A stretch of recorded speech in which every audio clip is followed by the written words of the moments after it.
Well, good morning, folks. Welcome to Radio FM 88 Australia. We're broadcasting from the studios in Brisbane, Australia. Our co-host, of course, is in Cape Canaveral in the United States. And our guest is also in Florida. And without further ado, I'll hand you over to Elise. All right. Hello, everybody. Hello, Patrick. Thank you for being Hello. here. Thank you for visiting with us. We're always so grateful. And today we have Patrick Leddy. He is a spiritual healer, he's an angelic healer, and a psychic medium. And I met Patrick at a get together in Sarasota, Florida. And he actually recognized me from YouTube, and I said, "Oh my gosh, I would love to have you on the show." And so here he is, just working with angels, and his story is quite interesting. So, Patrick, welcome. Yeah, Tell us all thank you. about you, and of course, how did you come to be an angelic healer? And give us all the details because we have plenty of time. So, I'll give you all the juice. okay, great. So it's all yours. All right. So it started back when I was married about 15 years ago. Almost, well, it's now 18 years. Wow, I'm losing track of time. So my wife, for my birthday, my 50th birthday, and she got me a reading with a psychic medium here in Venice, Florida. And I did not believe in mediums. I did not believe in psychics, none of that stuff. It was all foreign to me. So I reluctantly did it. You know, it was my wife. So I said, sure, I'll come. And when I walked in, there was a board with 9 different mediums on there. They had their profiles up, and I kept looking at the board saying, wow, who am I going to pick? You know, there was women, there was men. So I picked the oddest looking character I could find, the one right in the middle. And his name was Richard Blanchard. He's actually a pretty famous psychic medium in Florida. And Richard was slam dunk busy. So I had to wait a little while to get in to see him. So I just walked around the shop and looked at crystals and everything. So I finally get in there. And as soon as I get around the corner, Richard looks up at me and he goes, my, what do we have here? Right away, that just kind of like set me off. I was like, wait a minute. I just walked in the room. Why is this guy saying that? So he said, I asked him, he said, well, when you walked into the room, you brought in a whole entourage of angels and guides, and all these people came in with you. And I'm like, I have no idea what you're talking about. I really didn't. I didn't understand any of it. So he said, please sit down. And the first thing the guy tells me to do is to put your hands out like this, palms up, hands out. Right away in my head, I'm going, wow, why is he making me do this? So he puts his hands over my hands, and all of a sudden I feel this energy. It was like electricity. It felt like he was zapping me somehow, and I couldn't figure it out. So I pulled my hands back very quickly because it kind of freaked me out a little bit. And I looked at the guy, and he sits back and he starts to laugh. And he said, did you feel that? I said, yeah, that was pretty cool. How'd you do that? He goes, oh, that wasn't me, my friend. That was you. And I couldn't believe him. I didn't believe a thing that he was saying at that point. He said, well, you're a healer. I said, well, what is a healer? And he starts to explain to me what a healer does and everything. And then he looks at me with this smirk on his face and he goes, you don't believe a word I'm saying, do you? And I was like, sorry, no, I don't. So Richard, you know, in true Richard fashion, he just looked at me. He says, okay, I'm gonna prove to you that I am the real deal. And he said, I have a young man here. He's about 18 or 19 years old, very, very young soul. He's on the other side, and he has 2 messages for you. So I'm trying to think of who do I know on the other side. And he said, the first thing he wants to say to you is thank you for being his friend. So I still am clueless as who this might be. Second thing he said was, I apologize for taking my own life. And I see the big letter K. I was like, oh my gosh, my friend Kerry, who committed suicide back in high school. He thought nobody liked him. I was his only friend. And he looked at me like, okay. I'm like, lucky guess. You know, I really didn't want to hear it. So he pulled my father in, said some things. The third person he pulled in really struck me because he said, this guy is huge. He's like 6'10". I knew immediately who that was. My Uncle Charlie was very, very tall. And he said he's a relative of yours. And I'm seeing the letter C. So I said, yeah, his name is Charles. and he wants to say something to you as well. He said, psychic mediums run on your mom's side of the family, and no one talked about it. It was kept secret for decades. I said, well, that would probably explain why my mother always knew what we were doing as kids growing up. She always figured us out. And so this 15-minute reading turned into an hour and 20 minutes. I can remember Richard's staff coming in saying, hey, we got all these people getting upset because they're waiting. He's like, I don't care. This guy's not leaving my site. So he kind of explained what I could do and what I'm capable of doing. I still didn't understand it at all. So I left there and it was like, all right, great. Thanks for the reading. And, we went home. I didn't think about it for years. And all of a sudden I found myself on the end of a divorce. And the day I left, and I'm serious, the day I left, my hands popped. My energy was on fire. I didn't understand it. So my hands got really hot. I'm in my new house and I'm touching my face. I'm like, what is going on with my hands? So I reached out to a friend of mine that I knew was a medium. Her name is Julie Brooks. And I said, Julie, I need to see you. And she's like, I know you do. I was like, what does that mean? She's like, I got some messages for you. And I'm like, okay. So Julie brings me down to another place in Venice called the Power of One, where I met Tom Amir. Tom was the proprietor here and he was a healer. And they brought me to a Tuesday night circle. So this Tuesday night circle was pretty interesting because it was about 30 to 40 psychic mediums. And I had no idea who these people were. And they brought me in, they sat me down in the circle. I was sitting next to Julie and I noticed everybody was staring at me the whole night. It was very uncomfortable. I was like sitting in the corner squirming like a 2-year-old in a crowd. So all of a sudden, near the end of this meeting, Tom looks at me and he goes, hey, the new guy, what's your name? I said, Patrick. He goes, you're awfully quiet. Why are you so quiet? I said, well, I'm a little intimidated because everybody's staring at me. And all of a sudden, this girl, Elaine Roden, she puts her hand up and she goes, ooh, can I tell him why we're all staring at him? And he said, yes.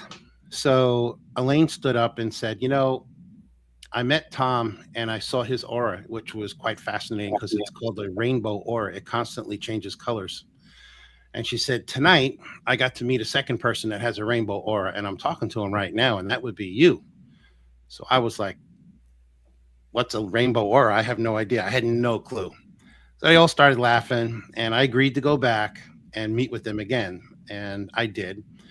And as I got to know these people, they started telling me like, yeah, you have these wonderful gifts that you really need to explore, and you need to start learning how to use them. And I told them, I have no idea how to use these gifts. And I finally got down to one night where Tom asked for a volunteer to get a healing in this big circle. A woman stood up and she sat in the middle and Tom asked me to get up and help him. And I was mortified because I had no idea what to do. I've never done a healing before in my life. And Tom said, just come up here. He said, put your hands like this behind her head. Don't touch her. Stay about an inch away. And then visualize the energy just coming through the back of your head and through out your arms and into her and all this stuff. And I was like, okay, I'll try it. He says, oh, and close your eyes when you do it. I said, all right. So I closed my eyes. And the next thing I know, I'm wobbling like this. I'm just going back and forth. And I feel something really powerful coming through me. And the next thing I know, I opened my eyes. I didn't know was that 20 minutes had elapsed. Tom is back in his chair, hysterically laughing. And I'm like, I look at him and I go, were you there the whole time? He goes, dude, as soon as you closed your eyes and you put your hands up, your energy was so powerful, it pushed me backwards. I had to sit down. I was like, I have no idea what I'm doing. He goes, you're a natural. Trust me. We're going to show you. So from that night forward, people heard about me and they all started coming to the meetings. This meeting went from like 30 to 40 people to like 60 people overnight. And they're all like, who's this new dude that's got this gift? I want to meet him. And so I started to practice. They showed me what to do and I started channeling energy into people. It was pretty wild. And one of the mediums there, her name is Marty Tornicio. She's a wonderful friend of mine. She's kind of like my guardian angel. She is amazing as a psychic medium. She came up to me one day at the Power of One down there in Venice. And she said, hey, I would like to work with you and tutor you, to kind of show you what to do. You're a medium. You got all the gifts. You got all the clairs. The girl that I mentioned earlier, Elaine, had tested me for all the clairvoyances and clairsentience, clairaudience. I have them all. And so Marty came into my room that I was doing the healings when, and she would just watch me, and she would teach me how to use my my clairs. And one lady, one day, I can't remember her name now. It's been so long. But anyway, she gets up after the healing. She goes, "Oh my gosh, you just channeled Christ consciousness." And I looked over at Marty and I was like, "Well, what does that mean?" And she's like, "You channeled Christ right into me. I saw him. I spoke to him. He was here. That's amazing. How did you do that?" And Marty just looked at me and she went, "Yeah, you did." I was like, "Wow, what does this mean?" You know, like, I have no idea. I thought I was just channeling, you know, Archangel Michael and Raphael. She says, "No." She's like, "You're much more powerful than that. And you're just going to have to learn as you go." So years went on. I worked there for about 8 years. And the first time I did a Psychic Saturday, the owner, Tom, said, "You know, I'm not going to support you in this. And you're not going to make any money doing this," because he was a little jealous of what I could do. And he said, "You could do it, but you can't charge any money." Oh, I was like, "Okay, I'll do it." You know, I came in on a Saturday and there was like 20 people there. I think I healed about 5 people. And it was great. You know, I didn't make any money, but I just did it because I wanted to. Well, the next month, Psychic Saturday came around. There was 20 people outside the store at 8 o'clock. And Tom came in. He said, "Who are all these people? Who are they? Why are they here so early?" And they're like, "Well, they all signed up for Patrick." Now I'm getting paid. He's like, "Well, you can charge them if there's that many people." So it only went from like 9 o'clock to 2. I was there till 4:30 that day, healing people, just doing healings. And, you know, the next thing I know, 8 years went by. It was just an amazing process. I owe a debt of gratitude to Tom Amir. He's passed on now. But Tom was very ill, too, at that time. And he had kidney failure. And I worked on Tom all the time. I think I kept this man alive for about 7 years because he should have been dead a long time ago. And his numbers actually went from like very, very low, like 3, 4, 5, 6, way down there, to I got him up to like 14%. And they just kept saying it was because of the energy I was channeling. So I really didn't understand it at that time. I understand it now.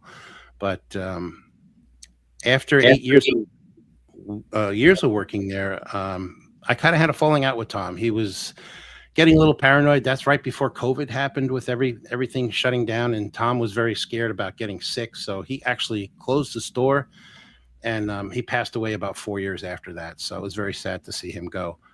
And in that 4-year time frame, I stopped doing healings. I was really upset, you know, that we lost Tom, and I just got burnt out. I didn't want to do it anymore. And until this happened, and this is where the story starts to get really interesting. So I went to another place in Sarasota. It was called the Higher Realm, and this was run by Natalie Sutherland. She's a pretty famous psychic medium here, and she would run a show in Sarasota on Sundays and Wednesday nights, where she would do a live audience, just like you remember when Montel Williams used to have Sylvia Brown on. Yeah. She would read the audience. Well, yeah. This is exactly what she did. So a friend of mine that I worked with back at Tom's place worked there, a shaman, Mick McManus, great guy. So Mick saw someone that knew me, and he said to say hi and invited me down to one of these programs. So I walked in with a friend of mine, a girlfriend of mine, and I said to her, I said, "Well, if this medium's any good, she might pick up on what I can do, maybe. I don't know. We'll see." So I'm sitting in the back, all the way in the back. I had an angel medallion on, and about 50 minutes goes by in an hour show. So I'm looking at my watch and I'm laughing. I'm like, "Ha, she didn't pick me." And I'm looking at my friend this way, and all of a sudden I hear this, "And I'm coming to you, the gentleman in the back wearing the angel medallion." I was like, "Oh, that's me." She freaked out on stage. She's pointing at me like this with her hand up, and she's looking at me. She's saying, "My God, my hairs are standing up on my arm right now while I'm looking at you." They're telling me, Spirit's telling me what an empath you are, how empathic you are. She's like, "You're about to make me cry live on stage. And oh my God, you're about to cry." And I nodded. And she says, "Why are you going to cry?" I said, "Well, because I feel the loss of your child from 2 years ago. Well, she busted out crying because it was true. And she's like, in 22 years of being on stage live, I've never had anybody make me cry like that. That's an amazing gift in itself. She goes, but now they're telling me what you can do. And they're also telling me that you're not using your gift. Then they're not happy about this. And I was like, oh, well, not my problem. So she said for me to wait at the end of the show. She kind of told the audience what I could do. The whole audience turned around and looked at me. It was a little embarrassing. I wasn't in the public spotlight at that point. And I was very shy. So at the end of the show, she came up to me and she said, you know, that was just an amazing thing that you were able to do to me. And did you know anything about me before? I was like, no, I've never met you before. She's like, you really got that message? I'm like, yeah, I picked it up empathically. I picked up that you had lost a child. And I was right. So she's like, well, I'd love to get to know you. So I started to come to her shows. Like I said, it was on every Wednesday and every Sunday.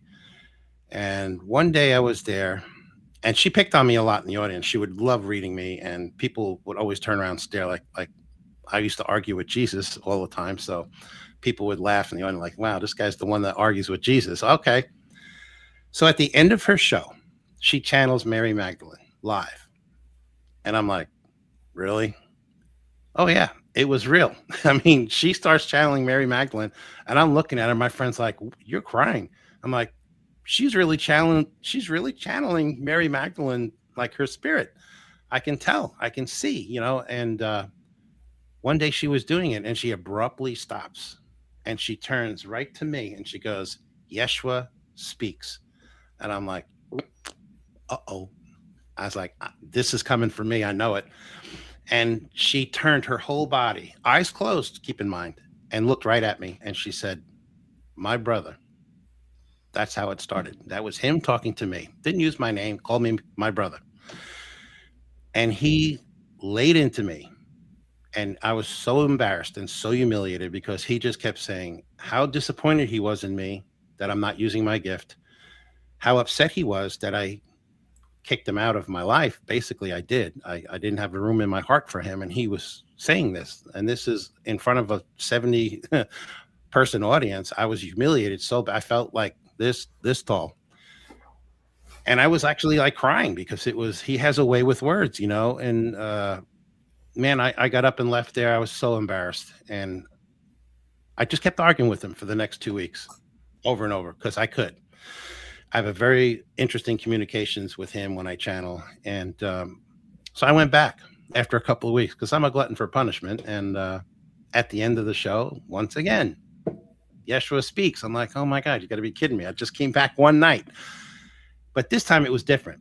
This time and I'll never forget what he said. This is exactly what he said to me. I never will forget this. He's like, I want to take a moment to thank you for allowing me to kneel beside you and pray with you. And also thank you for allowing me back into your heart of hearts. I love you, my brother, and I'll never leave your side ever. I was like, whoa, what do you say to that? I was just bawling my eyes out in tears. I couldn't believe that that's the message she was channeling. The whole audience turned around again and looked at me like, really, dude? Like, what is wrong with you? I'm like, well, yeah, it was me. I was arguing with them, but I'm not arguing with them anymore. Well, that Christ consciousness she was channeling jumped out of her body, jumped into me that night, right there, right in front of everybody. I was like, oh my God, you're inside me, aren't you? He's like, yep, get up, leave now. We have to talk. And he did. I went home. He spent the night with me subconsciously. You know, I got a phone call about an hour later from Natalie asking if I was okay. I was like, yeah. I was like, you know, he's here with me and yeah, we're having a powwow. That's what I call him. And he explained to me what he wanted me to do and that I signed up for this and that he marked me before I came back onto this earth plane. I talk about this a lot. The letter M on my hand. I have 3 vertical stripes under my left pinky, my right pinky, I'm sorry. And on my left hand, I've got a capital A because I'm an angelic. And he showed that to me. He said, you were marked before you even came back here and you agreed to do this work. And you are going to do this work. Do I make myself perfectly clear? Was kind of dang. Woo! I was like, okay. I can say this: Jesus has a wonderful sense of humor. Yeah, I've heard that. He works with me. There's part of the joke right there, because I was not the nicest guy growing up. I mean, I had a rough life. And I asked him that night, I said, I need to ask you this question. He says, what is it? And I said, why did I have to go through all this childhood stuff that I went through? I mean, it was brutal. My childhood was really tough.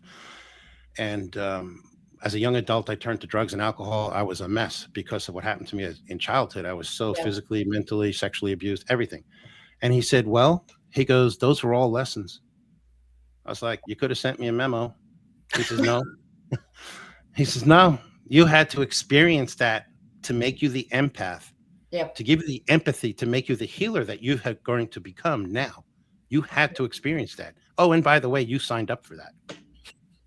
I almost fell on the floor. I was like, you got to be kidding me. He's like, no, I'm not kidding. Not funny either. And he goes, and we applaud you for dealing with it. You made it, you survived. And I did survive. And that's like basically how I got into where I am now. And that was 5 years ago. Since then, I have exploded onto the scene. I mean, the healings that I do now are just I'm all over the globe. I do a lot of stuff in Australia too, by Zoom. It's been a real cool trip because I know what my assignment is. I just retired from my regular job, so I can do this full time, which I've been doing full time for the last 5 years. But I'm a busy man. But that's basically how I started, and it just keeps expanding constantly. I'm constantly expanding. I have relatives on the other side. My sister in particular, she was up there for 19 years, came through in a reading, and she kind of told me what's coming in the future, because they can see the future up there, as we all know. Yeah. And I just kind of responded to her like, there's no way. And she's like, yeah, way.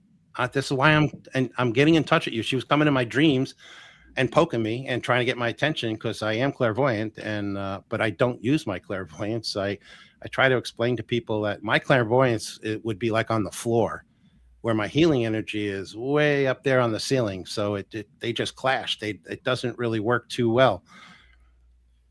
An interesting thing that I can do is I do a one-touch program where I get in front of a live audience. I kind of tell the story like I just told now. And then I invite people up for a one-touch healing where Jesus comes straight through. There's no angels involved in this. It's strictly Christ consciousness. And I give them a little blast. People shake, people. So I got really sick doing this, because I would hold somebody's hand and I would read them. I would get an instant read from birth to present in a split second. And then I could go to work and touch them where I needed to touch them. So when I got really sick, I mean, I was sick for 2 months. I mean, the flu on top of a flu on top of a cold. And it was just because people, they weren't washing their hands, whatever it was. So I complained to Spirit about it. I said, hey, I'm not going to do this anymore. And they were like, excuse me? No, what? No, you're going to be doing it. Oh yeah, you're going to be doing it. And then some. I said, well, we have to make some changes then. You have to let me use my clairvoyance. I have to be able to read people in line. So they did it on a temporary basis to see how it would work. Well, it worked so well. Now I can do it all the time. So part of my gift is when I've got 10, 15 people in front of me, I just kind of look down the row and I count down 1, 2, 3, 4, 5. Okay. And as they come up, I already know what I'm doing to them. And this one lady came up to me the first time I did it. And I said, could you turn around for me, please? And she goes, why? I said, well, if you want me to fix your lower back, you have to turn around. I can't go through your belly. And she's like, how did you know that? I was like, I read you 5 minutes ago. I mean, because that's how quick it is. It's like instant. I look at you and boom. So recently at a show that I was doing, this was in Raleigh, North Carolina, and I'm going to be up there in 2 weeks. This Oriental lady, I think she was Asian, very small. She kind of caught my attention. So I looked down the line. She was like the 6th one in line, and I made eye-to-eye contact with her. I don't know how this happened, but I just did.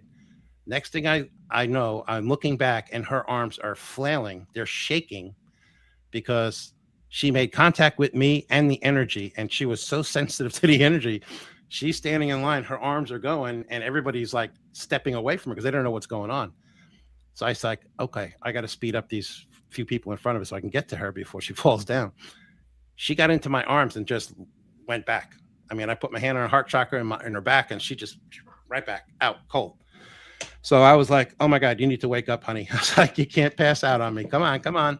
I'm shaking her.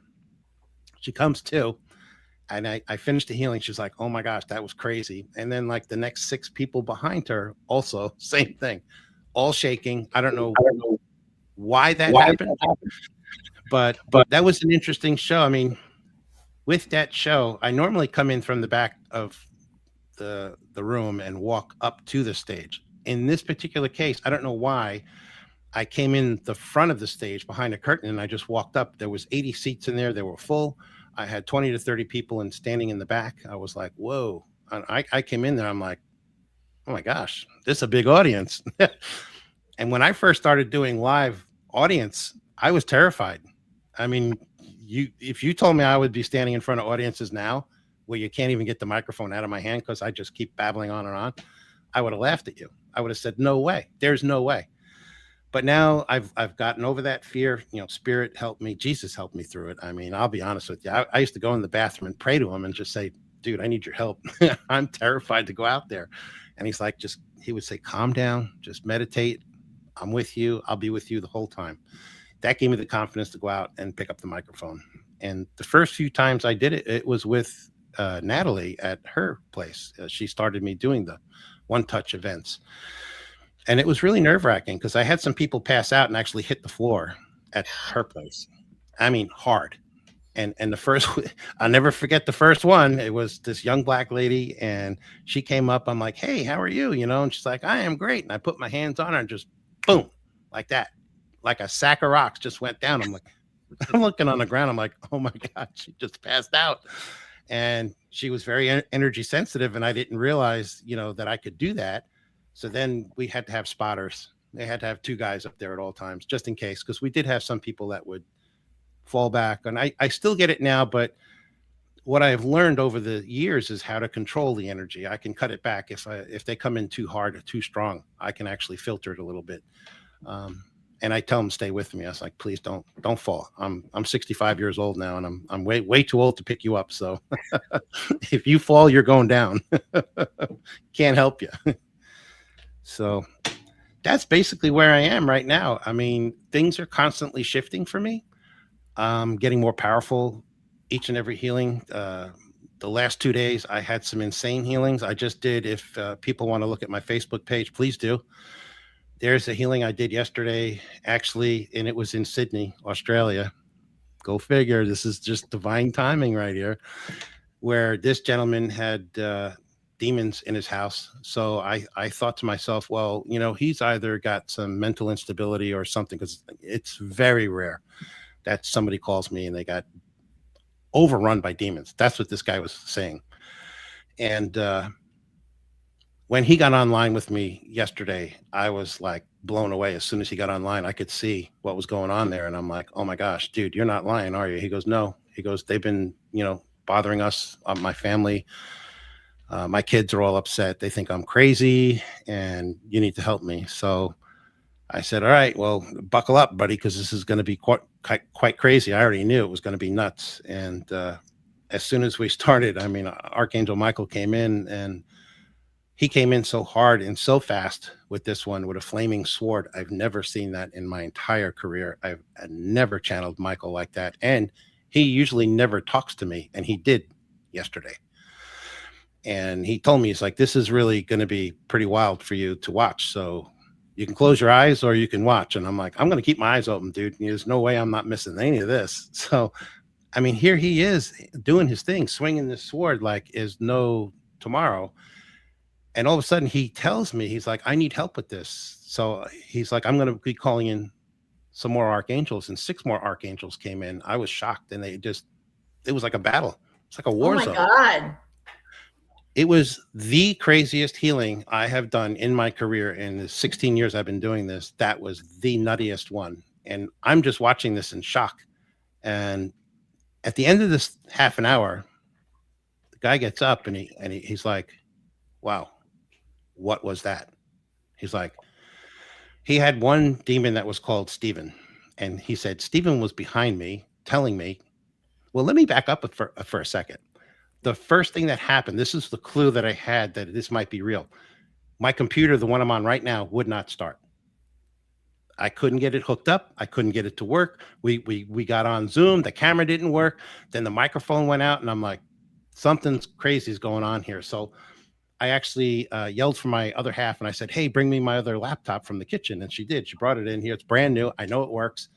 Same problem, having problems connecting. So I was able to audio with the guy, and I said, "Hey, just hold on." I was like, something weird is going on. And I figured out later it was them messing with us.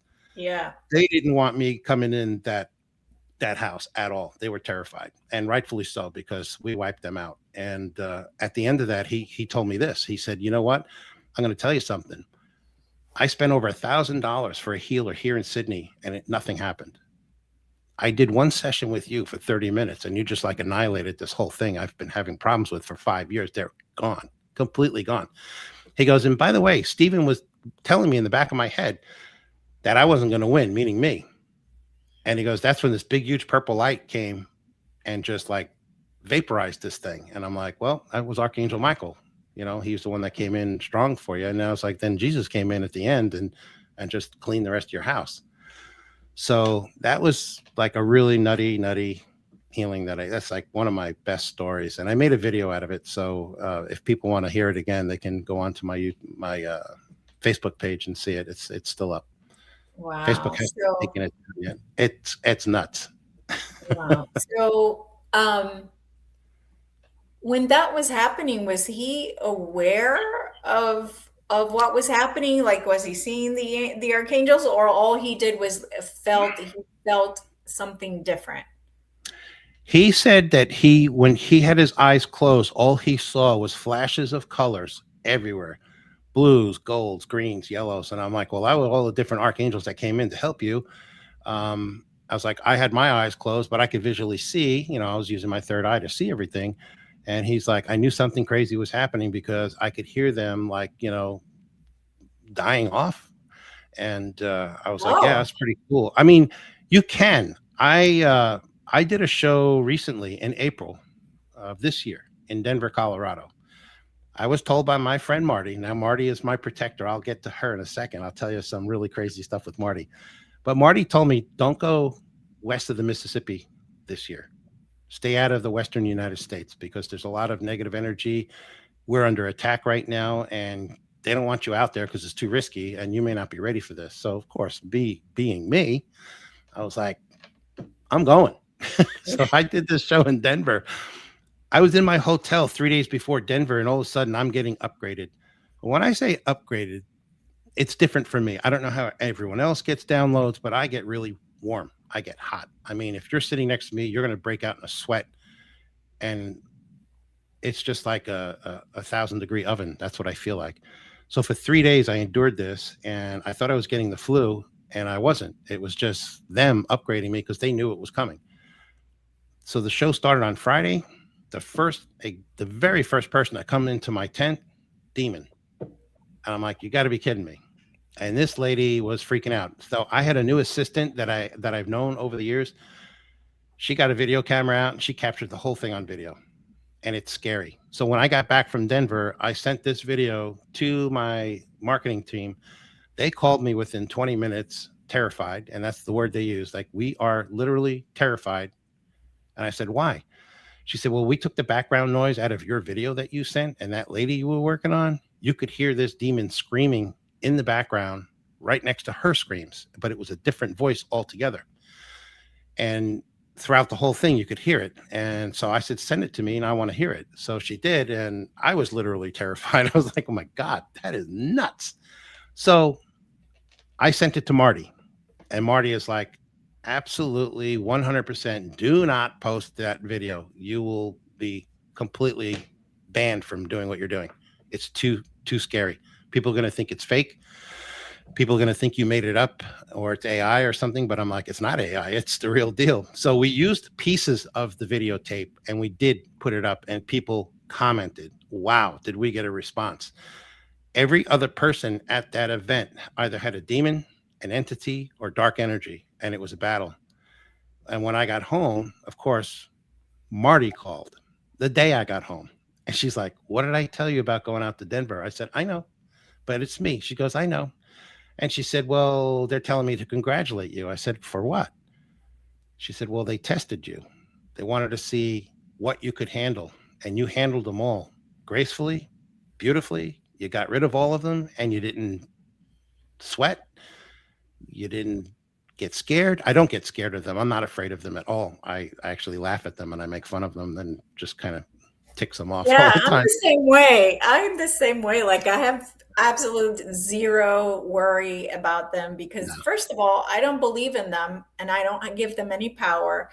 And it's so interesting. That's a beautiful story. I mean, beautiful in a way of they can't win over us if we don't No. allow them, you know? And if you give them power and you're in fear, you're giving them the power, you know, of doing whatever to you. So it's a good story to tell. Yes. I get them all the time. And I have people ask me all the time, some of the videos that I make for Facebook, we start talking about this stuff. Those are the ones that I have 150,000 views on because people want to know. And I tell people all the time, I was like, you really don't have to be afraid of a demon or a negative entity or anything like that. They cannot physically hurt you. Like they can't punch you in the face. They could get you to do things to harm yourself, but you just have to have, mind over matter kind of thing. You have to outsmart them, or you come and see me and I get rid of them for you. But yeah, I've been dealing with these things for years and they don't faze me the slightest, and people, I get a lot of phone calls that say, oh, I've got a demon in me. It comes every night and bothers me. And then it's more like, when I get them on a Zoom call or something, I'm like, yeah, no, you don't have anything. And you're just imagining this because it's like, I will know immediately. And I'll tell you how it works with me. As soon as I send the energy, their body will twitch uncontrollably. It's because they're trying to hide. And you can run, but you can't hide. You can't hide from the light. My job is to figure out where they went and to get them out. I mean, I literally had a lady at my home studio who had, I want to say, a dark energy, not necessarily an entity or anything bad, but she had a little piece of dark energy in her. And I felt it run right underneath my hands. I felt it like physically move my hands. I says, so we got a little visitor. I got a challenge today. Game on. Bring it. Let's see where you're going to go. So this thing was running all over the place. And she had an hour healing. So near the end of the hour, it actually came up her side, went down her right arm, and it was down in her wrist. So I knew right away. I was like, I got you. So I put my hand up on her her right shoulder, and my other hand down on her wrist, and I caught it. It was like right under my finger. She felt it pulsating like a bump. It was like a 1/2-inch bump inside her wrist. And she was like, didn't say anything. So I just sent the light there, destroyed it. And then at the timer went off. So she looks at me and she goes, well, what the hell was that? And I was like, well, you had a little piece of dark energy in there and you felt, she's like, oh, I felt something whizzing around my body. I couldn't understand what it was. But I did feel that in my wrist. It was like a lump. I was like, yeah, because I caught it. That's where I trapped it. It was trapped in your arm. It couldn't escape. It couldn't escape because the light was there. I called Jesus in and he helped me destroy it. So it's that simple. But I get them all the time. Don't be afraid of them. Just call your local Right, engine. exactly. And so when we are the light and they are the dark, when you walk in a room and it's dark and you turn the light on, what happens to the darkness? With me, this is just me. I don't know how everyone else sees it, but if I walk into a room and I can see they look like black shadows, almost like the black chair behind me, that's how I'll see it. It'll poke out, it'll go back. It looks like smoke. I know it immediately. As soon as I walk into a room, I could pick the people out that have dark energy or an entity or something else wrong with them. There's actually somebody very famous that I worked on recently. I guess I could throw her name out there because she's mentioned me on podcasts. Her name is Pamela Downs. Pamela's been around for a long time. Pamela went to the jungles of South America and did ayahuasca retreat. And, you got to be very careful if you do those things because you are opening up your crown chakra to anything and everything. And, well, guess where the demons and stuff hide? In the jungles. So Pamela, unfortunately, got a throat attachment on her throat chakra. For 10 years, Pamela had this on her throat chakra. I met Pamela in Washington, D.C. at a Spirit Fest event. And She just happened to come to the event for no apparent reason. She was like drawn to it, didn't understand why. She came in, and there was another podcast crew there that had just interviewed me. They knew Pamela. And when she came to say hello, they said, "Oh, you got to go down this row here and check out this angel guy." That's what they call me. This angel guy. He's amazing. Just go check him out. So she said, "Sure, I'll go look at him." And when Pamela came to my booth, she stopped dead in her tracks and she looked inside. She's like, "Oh yeah, I'm signing up for this guy." So she did. And I had about an hour wait at that point. I was very busy at that show. There was a lot of negative energy and stuff at this event. So Pamela came in, she sat down, and I said, "What can I help you with?" Because, it's only a 20-minute healing. And I usually ask up front, if there's anything bothering you, I can go directly to it. And Pamela looked me square in the eye and she said, "You know what? Let's just see what presents itself." Okay, challenge accepted. Hop on my table. As soon as I laid hands on her, her body jerked and twisted. And I was like, "Oh boy, yep, we got something really powerful in this one." And she was flipping all over the table. I mean, her body was twisting, jerking, motion. Her head rolled back, her eyes rolled back, and they were completely black. And he looked up at me. She starts cursing at me in some weird language and real curse words, F-bombs, all sorts of weird stuff coming out of her. And the funniest part of this story was right across from my booth were the Harry Krishna guys. Yeah. And I got to know these guys. His name is Janardon. He's a really high Janardon. Shout out to him. He's a great kid. And he was sitting in the chair watching this thing, and his eyes were just popping out of his head. He was frozen in fear. And Pamela was just kind of twisted and, all over the place. So the 20-minute timer went off, and I'm like, "Yep, no, you're not getting up yet. I got to get this out." I knew it was in her throat. And it took me almost an hour to get rid of it. I pulled it out, got rid of it. Pamela was beside herself.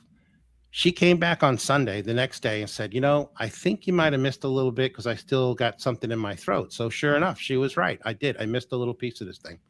So I got it out. Think the story's over? No, it's not. I get a call 2 months later from Pamela. She's like, "I think this thing is back." And I'm like, "Oh my gosh, you got to be kidding me." So I said, "Did you do anything like ayahuasca?" And she goes, No. She goes, "Oh, last weekend I had some wine with my husband and somebody was passing a joint around. I took a couple of hits." And I'm like, bingo. So I didn't have Zoom set up at this point. I asked her, I said, "Do you have an iPhone?" She goes, "Yeah." I said, "Well, let's FaceTime. Let me see what I can do on a FaceTime call." So she did. And as soon as she got on the call, I was like, whoa, I was taken back. I was like, I seen this big black thing behind her. I'm like, "Oh, honey, let's get right into this because you got something. I can see it." And it took me about 40 minutes to get rid of it. And Pamela was so taken back that about a year ago, this was going back 2 years, Pamela gives me a shout out on Emilio Ortez's podcast for about 4 minutes. And Emilio goes, "Wow, big shout out for this guy, Patrick, the Angelic Healer." And when he said those words, my phone started ringing and it didn't stop for 4 months. That's how I got into doing Zoom calls. I was actually forced into it. That's a true story. And Pamela has given me so much work over the last year. I mean, most of her clients come to me. It's a great relationship that we have, but that's a true story. I mean, this just goes to show you it's so dangerous when you go out and do like this ayahuasca stuff. You got to be so careful. You got to make sure these people that are doing it are protecting you and making sure that none of this negative stuff gets attached. Because, I mean, here's someone like Pamela Downs, who's in our industry. She works with healers. None of them could get rid of this thing. And she found me and wham, I got rid of it in less than an hour. And it was all good. So just goes to show you. I've done ayahuasca twice. But I noticed you haven't said anything that anything's hanging out behind me. So I'm going to assume good. No, I've worked on you before, so I already know that you're clean as a whistle. Good. Very good. I have a lot of protectors, so I'm glad to hear they're doing their job. There you go. Yeah, I've got nothing against doing it. I mean, if you want to do it, fine. A lot of people find enlightenment with it. I don't drink, I don't smoke, I don't do anything. I'm kind of boring. I pray a lot. That's about it. But I wouldn't never do it because I don't like losing my faculties, and it's just not something I do. Well, back in the day when I did it, I didn't even know what I was doing. All I know is that people were having transformational experiences in their lives and Mhm. had a lot of healing. So I was like, oh, I want to heal for sure. So I did it twice. The second time was on an insistence on a friend. And I was like, okay, well, I'm the kind of person that I flow with what the universe sends me. And if somebody says you have to be there, then I'm like, okay, I guess I have to go. So so it was kind of that more than anything else. But again, I'm grateful that nothing happened. And Yes. yeah. So have you seen that happen with mushrooms as well, or is it just pot I and I mean, ayahuasca? personally, I think any kind of mind altering thing that you do, you're probably going to be opening up your crown chakra to anything that's around. You got to be careful. I mean, I went to Sedona once and I caught an entity because I sat on top of one of those mountains and did a meditation and I forgot to protect myself. No way. Yep. And when I got back from Sedona, I saw Marty and Marty took one look at me and she's like, "Oh my God, you got an entity inside you. Sit down right now. Like you're getting it out." And she did. She got it out of me. And I was like, "Oh my God, I didn't even realize." And when I told her what I did, she's like, you forgot to protect yourself. You know, you got to call in Archangel Michael and do the whole cocoon your energy stuff. And I didn't do it. Well, guess what? I do it now twice a day. I do it when I get up in the morning before I get on Zoom, and I do it at night before I go to bed. I don't miss Okay. ever. And what, so people know how to protect themselves. Can you tell us what to do? Yes. Now this is my own way of doing it, and I wasn't taught this. I just developed it. So I invoke Archangel Michael. I ask him to come in and protect me and cocoon me with his bright white light. Wrap that energy around my head and my feet. That's very, very important. A lot of people forget the feet, especially because that's how things can get into your meridians. And then I tell him to take his mighty sword and shield and tap the four corners of my house and protect it. Don't let anything in and don't let anything out. In my case, I don't want anything getting out. If there is something in my house, I'm going to destroy it myself because that would really irritate me. Because, this is, you have to tell the, entities, this is my sanctuary. You're not allowed here. This is my home. You need to leave. And they will. They usually abide, but I always use Archangel Michael. So when I do my healings, I do the exact same thing. I invoke him. I say, please cocoon my workspace, and close me and my client and protect the connection from like here to say Sydney, Australia. I want that whole connection protected. And I go through rituals. I say some prayers. I say good morning, like it's in this order. And it's going to sound weird. It's Archangel Michael is always first. Raphael is always second because these are the two angels I work with all the time. Jesus is always third. Father is fourth. And actually Mother Mary is last. And then I invoke all the archangels to sit around and protect my home while I'm channeling because I want that extra protection. And I do it every single day. Every single healing. I do the same thing over and over and over again. And now what I do when I start, I just invoke Archangel Michael first and I make the connection and it's instantaneous. When I first started doing the Zoom calls, I got a call from Marty and she was like, she knew I was doing them and she's like, well, how are you doing? I said, good. She goes, you want me to connect you? And I'm like, sure. So the first thing that Spirit said was congratulations. And I'm like, for what? They're like, well, you're the first person that we've ever worked with that, well, here's what Jesus said first. He said to me, my energy is boundless. I can go at any point on the globe. Your job is to be the GPS and point me in the right direction and make the connection. Okay, great. No one taught me how to do it. I had no idea how to do it. I just used my own intuitiveness. And now I got it down to a system where I can connect with you no matter where you are. You could be in Cape Town, South Africa. It takes me seconds, not minutes, not 10 minutes. It's seconds. I visually see the energy shoot out from Sarasota, Florida, go across the stratosphere, drop into Cape Town, and boom, I nail you. And when I do, I have a ritual where I send it out and I connect and then I suck it back in and it just goes pop and boom, we're connected.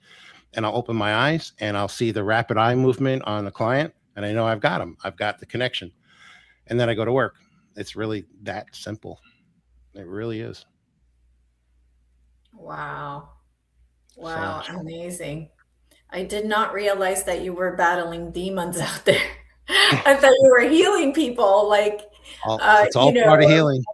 of stuff, but that I this is like, wow, that's amazing because, I'm sure that there's some people out there that are scared of taking care of demons and stuff like that. And Yes. if you're scared of them, you can't help people. You can't No. be scared of. No, and it's really interesting. The first time I did one, it wasn't too long ago. I didn't really understand what it was. And it was actually on a friend of mine here in Sarasota. She got on my table. I invited her over for healing. I wasn't charging her. We were friends. And during the healing, all of a sudden, her body like tensed up. Like her back started to arch and her arms started to tense up and she started shaking. And I'm like, I'm talking to spirit. I'm like, what is going on? And they're like, oh, well, this is your first one. Get ready. I was like, ready for what? And they explained to me like she picked up an entity. It wasn't even a demon. It was just an entity. And I kept asking them like, what do I do? What do I do? And they're like, just stay on her crown chakra and we'll do the rest. We'll get rid of it for you. I said, okay. Took about 20 minutes. And then her body relaxed. And I kept asking spirit, like, are we done? Did we get it? And they're like, yes, you did. Congratulations, your first one. And I kept saying, like, well, what are you talking about? And they're like, well, she had an entity and ask her how she got it. And she'll tell you. So when she came to, the first thing she did was look up at me and she was like, what the heck was that? She's like, I felt that. Like my body was doing things that I didn't want it to do. I was like, well, let me ask you a question first before I answer that. What did you do in the last week that you caught this thing?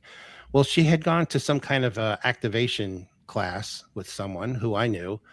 And this girl was opening up channels that she didn't know what she was doing and inviting in all sorts of dark energies. And I did one of her meditations where she tried to tap into me and I just opened my eyes. I looked up at her and I went, no, no, no, no, no. Get your hands off me. Because I knew.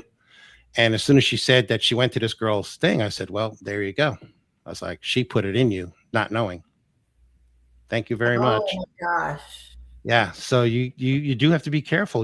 There's I don't like to talk bad about anybody out there. It's just not my thing. But if you're going to decide to do something with someone like a medium or something, look into them a little bit, do some research, make sure that they're the real deal, make sure that they're protecting you while you're there. I mean, don't take any unnecessary chances or you'll be making an appointment with me.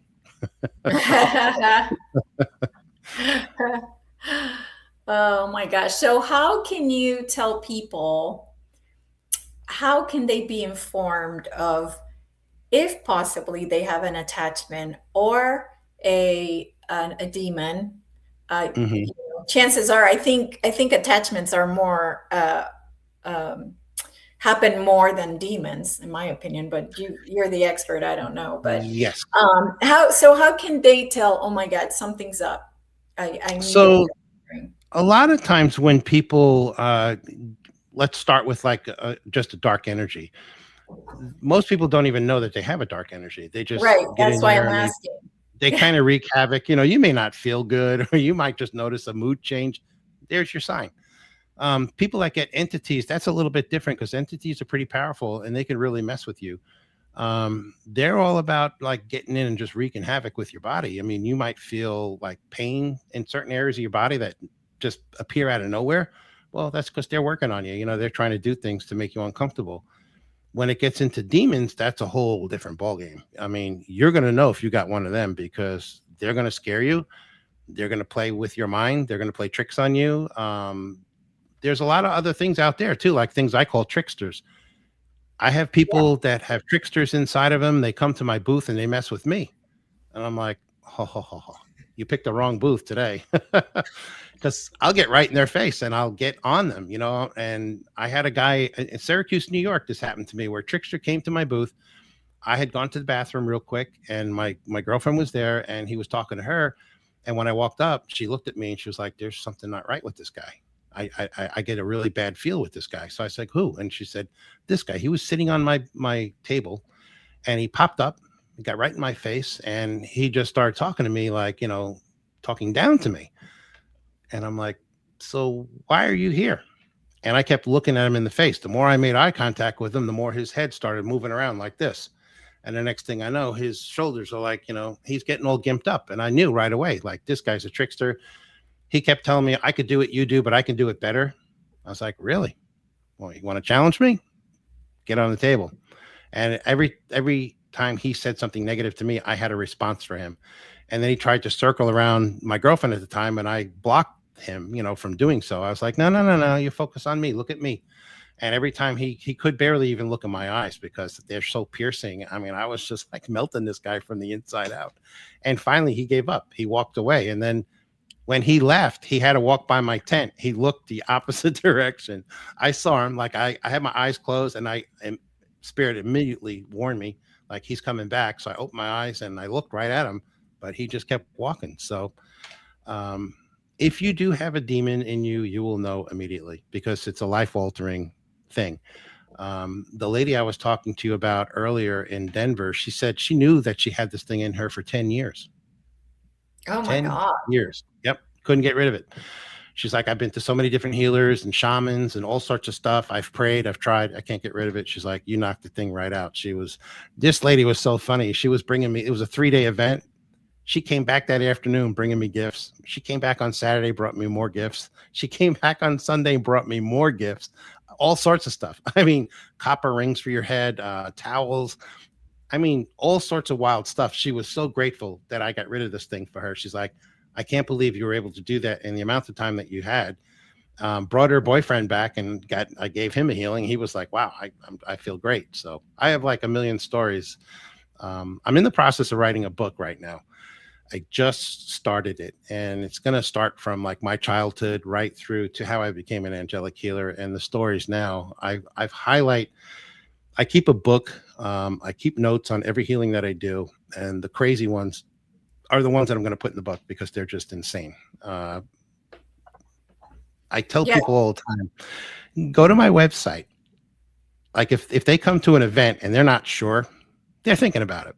I always do this. I hand them a card. I said, look at the back. There's a QR code. Scan that QR code. Look at my website. Look at the reviews. Look at the testimonials. And then look at the video testimonials. And it speaks for itself. They always come back in like 10 minutes ago. I'd like to sign up for a healing, please. Yeah. So, okay. So I'm sorry. Did you tell me how people should protect? I might have missed it. So protection, yes. I mean, it's very simple for people to just invoke Archangel Michael for protection. I mean, hey, look, I was raised a Roman Catholic. I consider myself a recovering Catholic. I do not go to church. I don't believe in a lot of stuff that the church does. But I don't think there's any real bad religions. Religions are just to indoctrinate people into their control system. That's how I look at it. So there's really no bad ones. And if you have ways of praying to your God, whoever that might be, do so and protect yourself. I mean, the angels are everywhere. I think most religious genres believe in angels, and Archangel Michael is very real. I can assure you that. An interesting fact is Archangel Michael was actually assigned to me at birth to protect me. And he has. I shouldn't be here. I have cheated death over 20 times, and I'm dead serious about that. I mean, I have been in like horrific accidents and all sorts of things. I've had guns pointed at me. I've been shot at, and I'm still here. Yeah. So yeah, just gives you, wow. You got to have that faith, man. If you believe, they'll protect you. Well, that's the key, right? Is belief. Yes. It's Absolutely. actual belief. I mean, I'm personally myself, I've never believed in demons because I know if I believe in them, then they'll be part of my reality. And I'm not interested in them being in my reality. So I don't believe in them. But Right. Unfortunately, when people do believe in them, that's when, they might start showing up because you believe that they exist. True. So, You don't want to attract anything like that. I get it completely. I mean, yeah. I did a one-touch program once in Florida here. I think it was actually in Sarasota at an event. And I had a gentleman look at me square in the face, and he goes, I didn't feel anything. And I looked back at him. I went, I'm so sorry, sir. Have a nice day. What can I tell you? So it bothered me because I'm like probably one of the most honest guys you'll ever meet in your life. I mean, I was raised right. My dad was an attorney. I mean, I grew up in a Catholic family. We always did the right thing. We never did anything bad to anybody. So when that guy said it to me, it bothered me a lot. I was like, man, the guy probably thinks I'm a phony baloney. So of course I called one of my very heavy medium friends and I'm like, need to talk to spirit, can you hook me up? They're like, yeah. So they pull everybody in and I'm like, okay, so I get Jesus here. And I'm like, I got to ask you this question. Why is it that some people get the energy from you and some don't? And by the time that word don't came out of my mouth, he was already answering me. It was very quick. Non-believers. Like, there you what? go. He goes, non-believers. He's like, we're not going to waste our energy on anyone that doesn't believe in me. It's just not going to happen. So I thought about it for a second and I said, hold on a second. Let me run this by you. He said, what is it? I said, what if you gave me the power and the ability to startle or stun a person and make a believer out of them with your energy and with your permission, of course? He said, give me a moment. He went and met with Father. He comes back 3 minutes later. He goes, Father said resoundingly, no, not happening. However, I have the ability to do whatever I want, as you know, and I'm going to say yes. So he said, we're going to have a little experiment. He goes, you got a show coming up in St. Pete in 2 weeks? I said, yep. He goes, I'm going to give you the ability to shake, rattle, and roll anybody that comes in your path at that event, anyone, and make a believer out of them. I was like, you're on, brother, because I love a challenge. So the show comes, and it's at the St. Pete Forum. And there's like a second level, and it's a big open atrium type of building, but there's a second, like a loft, so to speak. And I go up in this loft and I'm doing my thing. And it comes time to have everybody come up. Now I have two of my best friends in the audience. They're sitting in the front row about 6 seats away from me. Name is Mark and Jill, my best buds. And all of a sudden I look down after like the third or fourth person, and Mark and Jill are nowhere to be found. So I caught up with them later and they told me why. I'll tell you in a sec. So there was this guy at the very end. He was like 6'5", looked like a lumberjack. This guy was huge, and he was a big Italian guy. And he kind of scared me when he came up. He had this look on his face, and he's like, yeah, what are you going to do? So I was like, come here, guy. I put my hand on his heart chakra. As soon as I touched him, Jesus came in like so hard. This guy bursted into tears. I put my second hand behind his back on the back of his heart chakra and just sandwiched it. And I was vibrating so hard that my legs were shaking. He was crying the whole time. People in the audience were like stunned. Like, this guy was huge. And I stopped, and the guy looks at me. He's in tears. He's just crying hysterically. And he's like, I can't believe what you just did. Was that Christ energy? I was like, yeah, it's pure love. How do you like it? He's like, I got to hug you. So this guy hugs me. I thought he was going to pop my head off. I was, all right, I'm tapping out. I'm like, okay, Dad, it's okay, buddy. Let go now. He was like shaking. So Jesus is laughing in the background. He goes, hey, you proved your point. I said, thank you very much. I was like, can you at least let me do that from now on? He said, of course, we're going to let you. So that's how I got to do the One Touch program. It was all based on that event. Okay. Wow. So I'll give you another classic example. Denver. I did a late speaking at about 4 o'clock in the afternoon on Friday, which is not a good time for me. It's usually better in the morning. So I go in there, and there's probably only about 15 people in the audience. And I was like, ooh, there's not that many people in here. So I usually, once I turn on, the entry flows, people just start coming from everywhere. So I waited for that. I did my speak, and, I invited people up. Excuse me. And not too many people were coming up. They were very skeptical. And I'm like, maybe it's because of the energy out here. I'm out west. Nobody knows who I am here. So I'm talking to Spirit, and I'm going, all right, what's going on? They're like, we'll send someone to you right now. So they did. This guy comes around the curtain. He walks up, an older gentleman. He was about 75 years old. He walks up to me, and I look at him, and I was like, hi, how you doing? And I knew immediately what to do. I put my hand on his heart chakra, put my hand on his back. This guy starts crying his eyes out. And I held him for probably about 3 or 4 minutes, probably a little longer than I should have. And I stopped. And as he's walking away, I reached around and grabbed that microphone. I said, sir, wait a second. I looked at the audience and I said, okay, who could tell me what I just did? Lady raised her hand. Well, you put your hand on his heart and on his back. And I was like, okay, great. So everybody knows I put my hand right on his heart chakra immediately when he walked in here. And I'm going to have the person tell you why. I said, sir, tell the audience why I did that. And he looked at me square in the eye and he said, because I just had open heart surgery 2 weeks ago, brother. And you just made me feel like $1,000,000. I was like, yes. Everybody got up at that point and came up. I made a believer out of him. So sometimes it's visual, sometimes it's energetically. It just doesn't matter. Wow. What beautiful. I just love it. Jeff, do you have any questions for Patrick? Oh, I do, as a matter of fact. I've never laughed so much.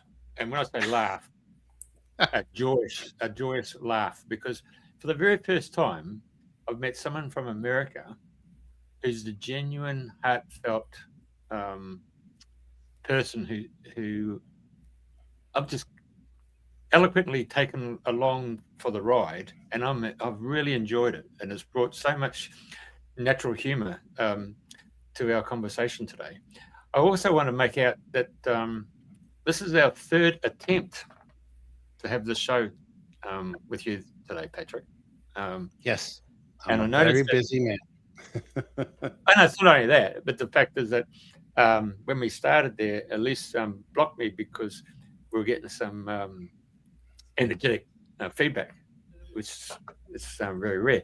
And so when I was listening to you about the issue with your laptop, and I thought, yeah, that'd be right. We're actually trying to get the word out and show people that there are people got gifts, and one of them is naturally you there in Florida, who's traveling to Denver, everybody, Arizona, and of course to North Carolina, and you're getting out and about. So it brought a smile to my face to realize that it's very genuine to have you on the show, and I've laughed at some of those events because I can visualize that. I can actually see that happening, and seen that happen in other areas. I have to say, one thing that really struck me was relationships. Now, okay, so I'm talking as a male, and you have a female come into your life, and you mentioned now you've got a former wife, and now you've got a girlfriend. Do you find that when you get people coming to you, do you find that there's an energetic pattern that's evolved between the male and females who've come together? And when with me, I know when they split up, absolutely. Yeah, go on. Sorry. Yeah, with me, absolutely. Yeah, I mean, because I'm full of energy. So I was single for a long time. I just met someone recently about 2 months ago, and I think Spirit sent her to me because it was I don't want to say love at first sight, but it was energy connection at first sight. We just connected energetically, and it's been terrific.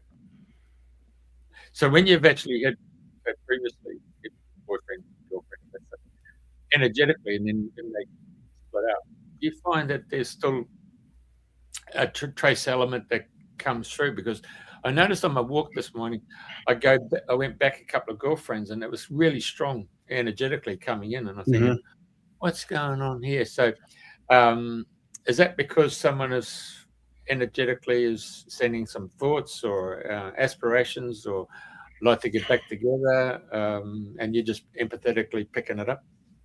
It's interesting you bring that up. I will say this: 3 girlfriends ago, I met this woman. I was at a spiritual event, and she walked in. I did not know who she was, and she sat down right across from me, like to my left side. And I turned to look at her to say hello, and we locked eyes, and I immediately started crying. And I'm like, what the heck is going on? She starts crying. We couldn't unlock our eyes. We just stared at each other. And eventually it hit me. And I looked at her, a total stranger. And I looked at her and I was like, welcome back. You and I have walked together. You and I have had relationships before. And you and I are going to have a relationship right now. And she was floored. She couldn't believe it. So she waited till the end of this program and sat outside and talked to me. And we were about 15 years apart. You know, I'm kind of a big dude, a little heavy. I got a little beer belly. You know, she was thin and in perfect shape. And we talked for about an hour and a half. And she said to me, she goes, I watched you walk away. And she goes, then I turned around to look at you and you turned around to look at me at the same time. She goes, and I knew right then and there you were going to be my man. And we did. We were together for 6 years. And she had this really uncanny knack of feeling my energy when I was near. Like she would call me sometimes and she's like, are you almost home? And I'm like, yeah, why? She goes, I feel you. Like I could feel your energy getting closer. So it's interesting how that works. I've had some really deep energy connection with this particular lady, and I missed that. I haven't had it with anybody else. And it turns out when I asked Spirit about her, she was from another country, and we have had relationships in the past. And what they told me was that she's a lesson for me to learn, and I haven't learned yet. So she keeps coming back into my life. Now, she was born and raised in Argentina. How in the heck did she find me in Florida? That's what I want to know. So somehow we crossed paths, and it was just meant to be. It's always interesting how I meet people and how long they last. And, you know, Jesus laughed at me when I asked him, I was like, why do I have all these relationships? He's like, it's you. You're never going to be settled down. You're never going to settle for just one. I hope my current girlfriend's not listening to this. She's not going to be happy about that. So when someone is sending loving thoughts to you, or, you know, you might get, oh, someone just walked over my grave, or, you know, you get the goosebumps and all that stuff.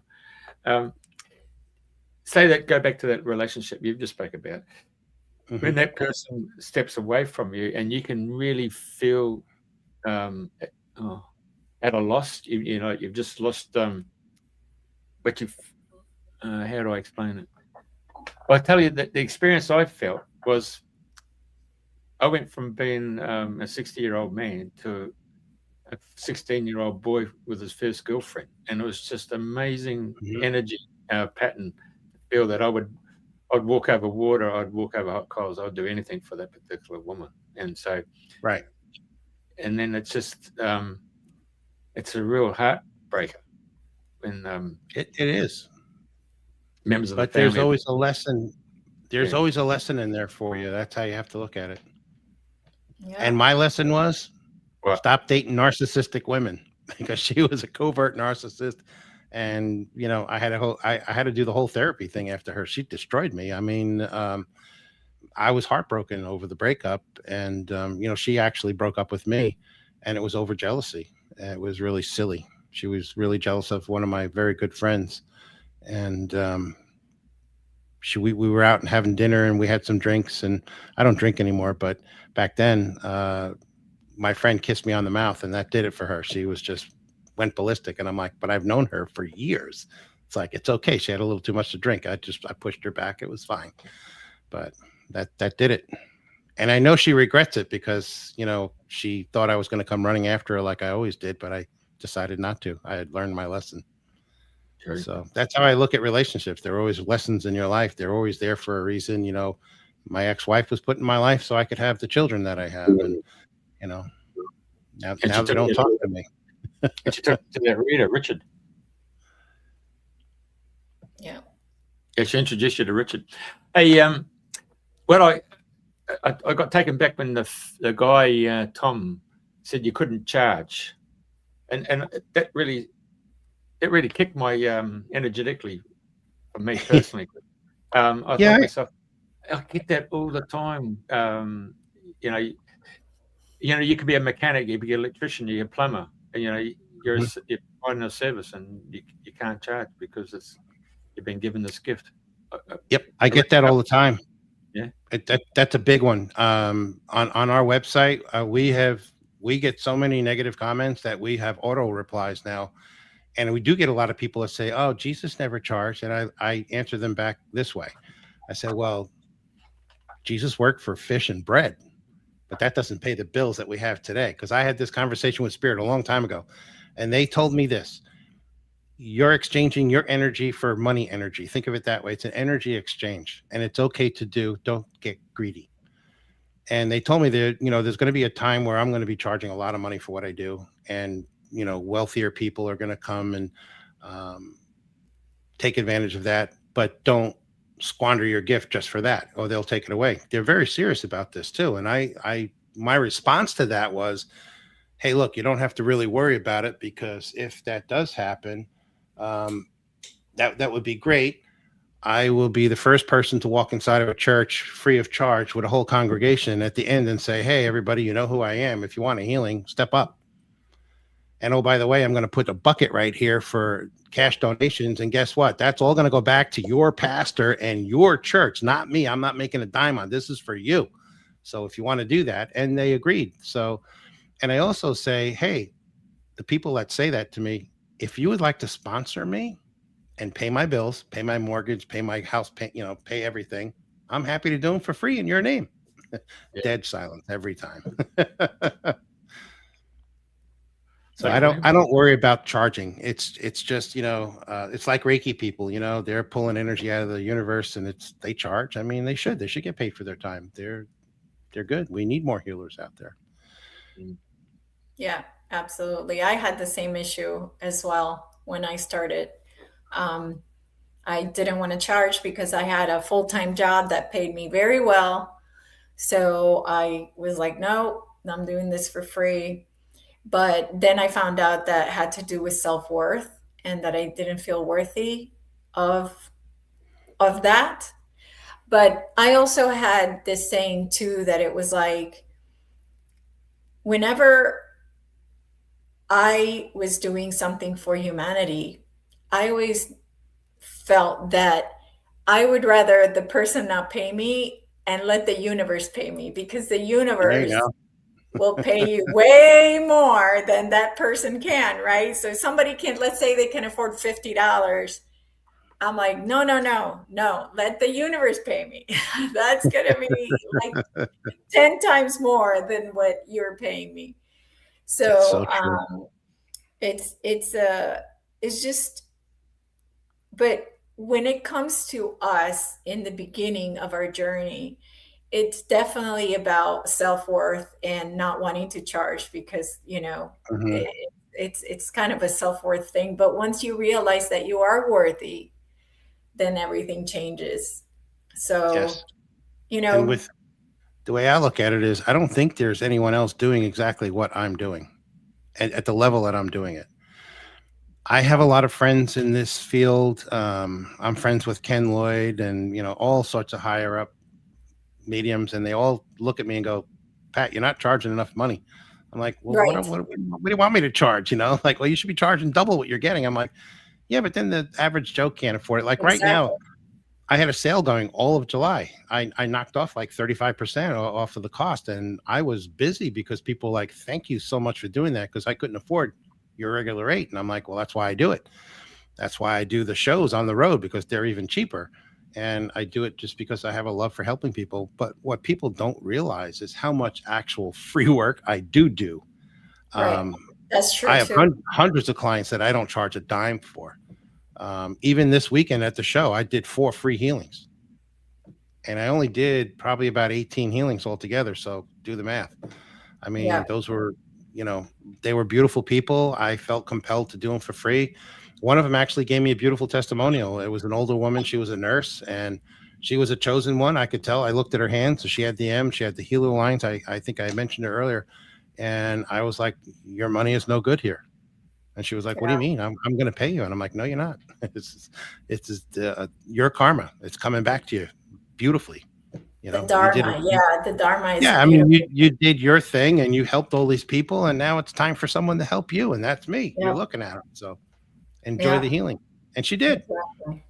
Exactly. Absolutely. Yeah, I actually have that M on my right hand. Now, you said something about an A on the left. Mm-hmm.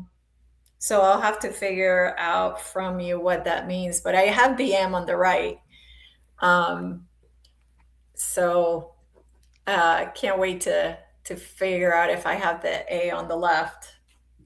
Mine is very prominent. You could see it, and it actually looks as it says LA. But it's very strong. I actually had a palm reader show it to me once, and then I saw a video about the M, because a lot of people have M's on their hands, and from Yeah. what I was told, that was Jesus who put those M's there before you incarnated back on this earth plane, because you have an assignment to do. Most people figure it out. They're not going to tell you what it is. You have to figure it out on your own. Right.